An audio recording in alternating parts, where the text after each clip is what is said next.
Why would Yellowstone creator Taylor Sheridan leave Paramount and his shows behind? If you could interview any celebrity in the world, who would you choose?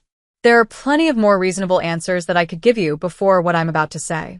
I'd love to share whiskey with Keanu Reeves and Chad Stahelski in Japan as they work through the next John Wick film. I'd kill to paraglide with Tom Cruise, which might just get us both killed. But since I started working at Esquire 3 years ago, I really only have one true white whale, Taylor Sheridan. The TV creator behind the massive Yellowstone franchise dictates most of what I write about for Esquire. Not that it was ever my intention. I wasn't born with a yeehaw spirit. I'm from the town outside Philadelphia where M. Night Shyamalan filmed signs, but Sheridan's shows became impossible to ignore. The 1923 Season 2 finale, the Yellowstone Season 5 finale, and the Landman premiere garnered more than 14 million global viewers each. To put that number in context, Succession Season 4 averaged only around 8.7 million viewers per episode. Now TV's Golden Goose is one of the most sought-after creators in Hollywood. Last week, he signed a reported $1 billion deal to leave Paramount for NBCUniversal. While his fleet of shows, including Landman, Tulsa King, Mayor of Kingstown, Lioness, and 4 upcoming Yellowstone spin-off series, continue to rake in the dough on Paramount+, Sheridan will spend the next 4 years developing entirely new series for NBC and Peacock. If that's not enough, news broke Thursday that Sheridan would write the highly anticipated Call of Duty movie with director Peter Berg at Paramount. While opinions of Sheridan's Paramount exit flooded the internet, Sheridan somehow turned a $1 billion deal to leave one network for another into a situation in which he's still paid to work for both. Plus, he's tapped for a 2027 action film titled FASD over at Warner Bros. Hell, he might even add on a Netflix series by the time you read this. Look out, Ryan Murphy. Still, we haven't heard about any of these deals from Sheridan himself. The TV creator rarely sits down with the press to answer questions. Hence why he's such a white whale. Sheridan's last proper interview was in 2023, when he spoke to The Hollywood Reporter about how he was enacting his revenge after Hollywood spurned him years ago.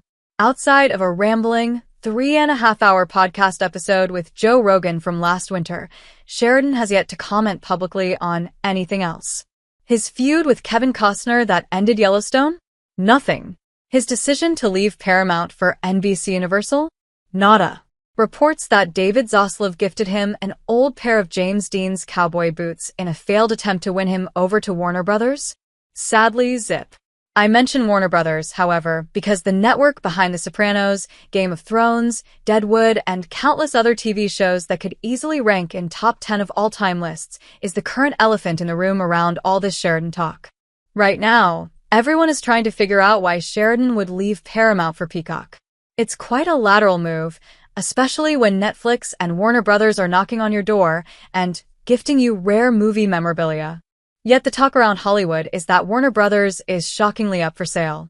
This would take a whole other newsletter to explain, but Warner Bros. Basically took on a massive amount of unknown debt when it merged with Discovery. That relationship is ending soon, as both companies expect to split once again. At the same time, Zaslav is reportedly fielding offers from Paramount, Comcast, which owns NBC, and Netflix about selling Warner Bros. And HBO entirely. Foregoing the pros and cons of such a sale for now, here's what that means for Sheridan. When the TV creator signed on to produce TV and films for NBCUniversal, everyone immediately turned their attention to the move's effect on the TV landscape. What happens to Yellowstone? What will he create for NBC? Will the shows air on Peacock? Instead, I had my eyes on the film side of the deal. In that Hollywood Reporter profile from 2023, Sheridan revealed that he originally pitched Yellowstone to HBO before landing at Paramount.